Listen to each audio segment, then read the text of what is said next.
সবাইকে আমন্ত্রণ কুল স্পোর্টস 24-এ। আপনাদের সাথে আছি রিদওয়ান শুয়েব। শিরোনাম শুনছিলেন, এবারে পুরো খবর জানাবো। শুরুতেই বাংলাদেশের ওয়েস্ট ইন্ডিজ সফরের খবর। টেস্ট ওয়ানডের পরে এবার টি-20-তে লড়াইয়ের অপেক্ষায় দুদল। কাল ভোরে প্রথম ম্যাচে মুখোমুখি হবে ওয়েস্ট ইন্ডিজ বাংলাদেশ। সিরিজ শুরুর আগে নিজেদের কোনো ঘাটতি দেখছেন না বাংলাদেশ অধিনায়ক লিটন দাস। 16তম ক্রিকেটার হিসেবে প্রথম টি-20-র আগের দিন বাংলাদেশ স্কোয়াডে যুক্ত হয়েছেন নাহিদ রানা। সেন্ট ভিনসেন্টের আর্নস্ট ভ্যালিতে খেলা শুরু হবে ভোর 6টায়। প্রকৃতির সৌন্দর্য যেমন উপভোগের, তেমনি তা বিড়ম্বনার কারণও বটে, যার সাক্ষী বাংলাদেশ। আর্নস্ট ভ্যালি ক্রিকেট স্টেডিয়ামে বৃষ্টির বাধায় অনুশীলন বাতিল করতে বাধ্য হয়েছে। তবে চলতি পথের সেই বৃষ্টি একটু পরেই থেমেছে। ওয়েস্ট ইন্ডিজ দল তাই ফ্লাডলাইটের আলোয় মাঠে নামতে পেরেছিল। সিরিজ শুরুর আগে প্রস্তুতির হিসাবে এক সেশনের সমতা। মাঠের হিসাবে কি হবে? ওয়ানডের ব্যর্থতা, টি-20-তে ক্যারিবিয়ানদের বিপক্ষে পরিসংখ্যান, আর এই মাঠের শেষ ম্যাচে আফগানিস্তানের কাছে হেরে সেমিফাইনাল মিসের ভুলগুলো বাংলাদেশের বিপক্ষে। অধিনায়কত্বের নতুন শুরুতে নিজের রান খরায় ভুগলেও আত্মবিশ্বাসী লিটন দাস। না, ঘাটতি নেই। আমরা আন্ডারলাইটে ফিল্ডিং প্র্যাকটিস করেছি, আর এই টিমে ম্যাক্সিমাম প্লেয়ারই অনেক দিন ধরে ওয়ানডেও খেলেছে, টেস্টও খেলেছে। তারা খেলার উপরই আছে। দু একটা প্লেয়ার হয়তো বা নিউ, বাট তারাও দু একটা সেশন প্র্যাকটিস করার সুযোগ পেয়েছে। সেটা অতীতকে ভুলে এই ফরম্যাটে টানা 6 ম্যাচ হারের বৃত্তে টাইগাররা, যদিও শেষ জয়টা এসেছিল সেন্ট ভিনসেন্টে নেপালের বিপক্ষে। এ তো সেদিনের কথা। তবে ক্যারিবীয়দের জন্য ঘরের মাঠ পর হয়ে উঠেছে। 11 বছর পর আর্নস্ট ভ্যালিতে টি-20 খেলতে নামবে। বিশ্বকাপের চেয়ে উইকেটের পার্থক্য দৃশ্যমান লিটনের চোখে। উইকেটটা সিমিলার না, তারা হয়তো বা প্রিপেয়ার করেছে ডিফারেন্টভাবে। আমরা এখন ওইভাবে চিন্তা ভাবনা করিনি। আমাদের টিম কমিউনিকেশন চিন্তা ভাবনা করে তারপর এই জিনিসটা আগাবো। বেস্ট যে টিমটা হবে বাংলাদেশ টিমের জন্য, সেটাই আমরা করবো। যেহেতু এটা ওয়েস্ট ইন্ডিজের হোম গ্রাউন্ডে খেলা হবে, সো একটু ডিফিকাল্টিও আমাদের ভিতর হবেই, বাট আমরা চেষ্টা করবো যে এখান থেকে কীভাবে বের হয়ে আসা যায়। টি-20-তে সময়টা ভালো যাচ্ছে না ওয়েস্ট ইন্ডিজেরও। ইংল্যান্ডের বিপক্ষে ঘরের মাঠে হেরেছে সিরিজ। শেষ সময় ইনজুরিতে ছিটকে গেছেন এভিন লুইস। স্কোয়াডে জায়গা মিলেছে আন্দ্রে ফ্লেচারের।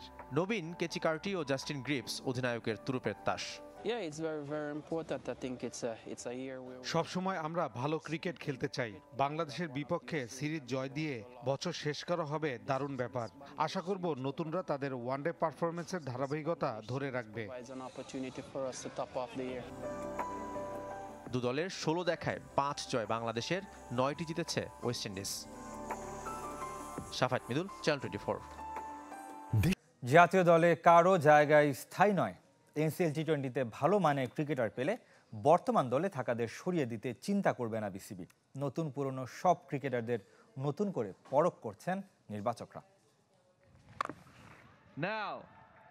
জাতীয় দল বা বিপিএলে যা সচরাচর হয় না, তাই দেখা যাচ্ছে এনসিএল টি-20-তে। দেশের ক্রিকেটাররা যেন মন খুলে খেলা উপভোগ করছেন। স্ট্রাইক রেট নিয়ে যেসব ব্যাটারদের দিনের পর দিন সমালোচনা সইতে হয়েছে, তারাই ভয় ডরহীন ক্রিকেট উপহার দিচ্ছেন প্রায় প্রতিটি ম্যাচে। পুরনোদের মধ্যে তামিম ইকবাল, শামসুর রহমান শুভ হোক কিংবা নতুন তুর্কি জিসান আলম, হাবিবুর রহমান সোহান, কারো স্ট্রাইক রেটই 150-র নিচে নয়। নির্বাচকরাও নতুন করে পরখ করে নিচ্ছেন সব ক্রিকেটারকে। নতুন বা পুরনো আমি বলবো না, আমার মানে নতুন করে সবাইকে দেখার একটা সুযোগ এটা তৈরি করে দিচ্ছে, এবং এটা আমাদের সামনে হয়তো আমরা নিশ্চয়ই আমাদের যখন ন্যাশনাল টিম হবে কিংবা এ টিম হবে, আমরা এইটার একটা ইফেক্ট তখন দেখতে পাবো। টি-20-তে ক্রিকেটারদের অ্যাপ্রোচ বেশি গুরুত্ব পাচ্ছে নির্বাচকদের কাছে। সেই সাথে জাতীয় দলে কিছু পজিশনের জন্য নতুনদের দিকে চোখ বিসিবির। কারো জায়গায় স্থায়ী নয়, সেই বার্তাও দিলেন বোর্ড পরিচালক। বোলিং অলরাউন্ডার চাইবো আমরা, স্পিন বা পেস অলরাউন্ডার চাইবো আমরা, টপ অর্ডারের ওপেনিং ব্যাটসম্যান চাইবো, এরকম চাও তো আছেই। বাট তার পাশাপাশি নতুন খেলার উঠে আসে, সেটা যে কোনো রোলেই, এমন না যে আমাদের জাতীয় দলে যারা খেলছে তারা সবাই তাদের জায়গায় একদম কনফার্ম প্লেয়ার, তা তো নয়। সিলেটের উইকেট নিয়েও প্রশংসা পাচ্ছে বিসিবি। হাই স্কোরিং ম্যাচ হচ্ছে, তাই ঘরোয়া ক্রিকেটের অন্যান্য লিগ ও টুর্নামেন্টেও একই ধরনের উইকেট তৈরির চিন্তা ক্রিকেট বোর্ডের। বিশেষ করে স্পিনাররা খুব বেশি সাহায্য পেয়ে যায় আমাদের লোকাল যে উইকেটগুলিতে, সেখানে যে কারণে ওদেরকে অনেক বেশি পরিশ্রম করতে হয় না। তো আমার মনে হয় যে এই ধরনের উইকেট হলে সেটা ব্যাটসম্যানের জন্য হোক, বলারের জন্য হোক, সবার জন্য কিছুটা চ্যালেঞ্জিং হবে। বিপিএলও দেশি ক্রিকেটাররা নিজেদের শতভাগ উজাড় করে খেলবে আশাবাদী নাজমুল আবেদিন। আশিক রুদ্র, চ্যানেল 24। এনসিএল টি20তে অপ্রতিরোধ ঢাকা মেট্রো এবং রংপুর বিভাগ টানা চতুর্থ জয় তুলে নিয়েছে। আকবর আলীর বিধ্বংসী ব্যাটিংয়ে রংপুর 7 উইকেটে হারিয়েছে রাজশাহীকে, আর ঢাকা ডার্বিতে মেট্রো 19 রানে হারিয়েছে বিভাগকে। তামিম ইকবালের আরেকটি ঝড়ো ব্যাটিংয়ের পরও হেরে গেছে চট্টগ্রাম বিভাগ। বরিশালের 5 উইকেটে জয়ের নায়ক সালমান হোসেন ইমন। তবে সিলেট ঠিকই জিসান আলমের ব্যাটে জয় তুলে নিয়েছে, 6 উইকেটে হারিয়েছে খুলনাকে। শেষ ওভারে 25, শেষ বলে দরকার 2 রান। বাউন্ডারি হাঁকিয়ে সালমান হোসেন ইমন বরিশালকেই শুধু দ্বিতীয় জয় তুলে দেননি, এনসিএল টি20-র আরও একটি জমাট ম্যাচ উপহার দিয়েছেন। ইরফান হোসেনের ওই ওভারে সালমানের ব্যাটে 3-6 আর 2-4-এ অবিশ্বাস্য ম্যাচ জিতেছে বরিশাল। চট্টগ্রাম আর তামিমের হাত থেকে কেড়ে নিয়েছেন জয়। 28 বলে 53 রানে অপরাজিত বরিশাল ব্যাটার। বরিশালকে 183 রানের টার্গেট দেবার পেছনে অবদান তামিম ইকবালের। মাত্র 9 রানের জন্য সেঞ্চুরি বঞ্চিত খান সাহেব। 4 ম্যাচ খেলে 250, দুটিতে জিতেছে তার দল। তামিমের মতো এদিন আর দুর্ভাগা নন জিসান আলম। সিলেটের হয়ে তারকাবহুল খুলনাকে একা হারিয়েছেন। এনামুল, ইমরুল, সোহানদের নিয়ে গড়া খুলনা থামে 7 উইকেটে 144 রানে। প্রথম ম্যাচে সেঞ্চুরি করেও দলকে জেতাতে না পারা জিসানের জন্য এদিন হাফ সেঞ্চুরি যথেষ্ট। 9 বল আগে প্রথম জয় তুলে নেয় সিলেট। যুব বিশ্বকাপ জয়ী দলের প্রায় সবাই জাতীয় দলের হয়ে কোনো না কোনো ফরম্যাটে নিয়মিত। তবে ব্যতিক্রম আকবর আলী। রংপুরকে নিয়েই তার যত স্বপ্ন। এনসিএল টি20তেও বিধ্বংসী এক ইনিংসে অবলীলায় টপকে গেলেন রাজশাহীর রান পাহাড়। 3 ওভার আগে 190 রানের লক্ষ্য টপকে যাওয়া। 29 বলে অপরাজিত 68 রানে। 19 বলে 50 করা আকবর তাইজুলকে 6 মেরে জয় ছিনিয়ে নিয়েছেন। তানভীর হায়দারের সাথে তার 103 রানের জুটিটাই ম্যাচের মোড় ঘুরিয়ে দিয়েছে। ম্যাচ সেরার পুরস্কার আকবর ছাড়া আর কার?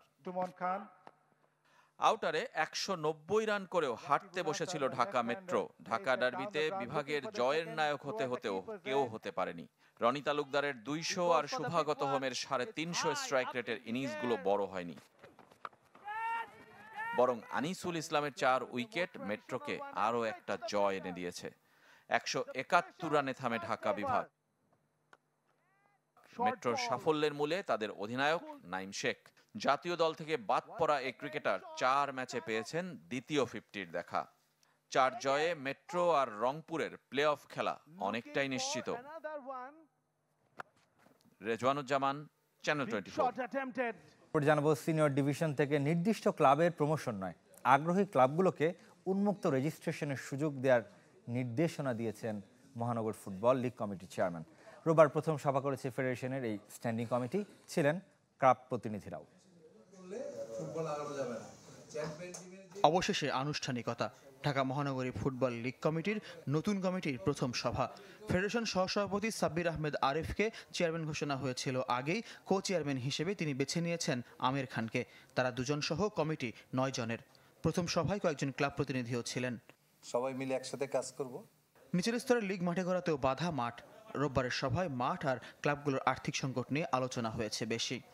অনেকের অনেক রকম প্রবলেম, সেই প্রবলেমগুলি কীভাবে সলভ করা যায় লিখিতভাবে আমরা একটা কমপ্লেন চেয়েছি। সবাই প্রেশার দিচ্ছে ঢাকা স্টেডিয়ামকে অবশ্যই যেমন করে আনা যায় তাহলে সুবিধা হয়, কেন একটা জায়গায় যায় কনভেন্স লাগে, আসা যাওয়া, নানা রকম সমস্যা, আর্থিক প্রবলেম যত থাকবে তত ক্রাইসিস বাড়বে। চ্যাম্পিয়নশিপ লিগে দল কমে যাওয়ায় সিনিয়র ডিভিশন থেকে 4 দলকে প্রমোশন দেওয়ার ভাবনা ছিল ফেডারেশনের। তবে হাতে সময় কম থাকায় 4 দল নির্দিষ্ট না করে আগ্রহী ক্লাবগুলোকে উন্মুক্ত রেজিস্ট্রেশনের সুযোগ নেওয়ার নির্দেশনা দিয়েছেন মফুলিক চেয়ারম্যান। যেহেতু আমাদের লিগ যেটা ছিল 4টা 5টা 6টা 7টা করে খেলা হয়েছে, যেহেতু ওখানে কোনো সিদ্ধান্ত নাই, সেহেতু কোন 4 জন যাবে এটা আমরা জানি না, এটা আমরা ওপেন করে দিছি, যারা যেতে চায় যেতে পারবে কন্ডিশন ফুলফিল করে। খেলা যখনই মাঠে গড়াক পাতানো ম্যাচ আর রেফারিং বিতর্ক এড়াতে কঠোর থাকার অঙ্গীকার মহানগরীর লীগ কমিটির। চ্যালেঞ্জিং তো অবশ্যই, এবং চ্যালেঞ্জিং ভয় পেলে এই পোস্টে বসারই উচিত না। ফয়জুল ইসলাম, চ্যানেল 24, ঢাকা। এরই সাথে শেষ করব কুল স্পোর্টস 24। ধন্যবাদ সাথে থাকার জন্য।